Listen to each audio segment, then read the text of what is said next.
Hi, and welcome to this video. In this video, I'm going to show you how you can use Murf AI for free. It lets you generate and download 10 minutes worth of AI audio for free. However, when it's up and you need more, it will ask you to upgrade and subscribe to their plans. We have a workaround for that, so here's how to do it.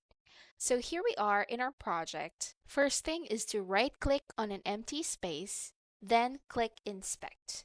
A whole bunch of stuff will show up on the right panel of your screen, but from here we have to click on Network. If you can see it here, you might have to click on this arrow, then click on Network.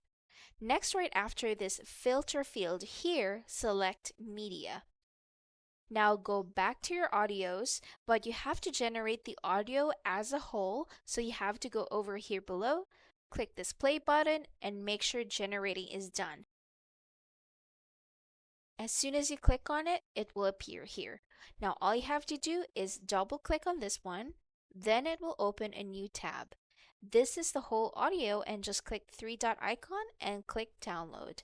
Now you have a premium Murf AI audio for free.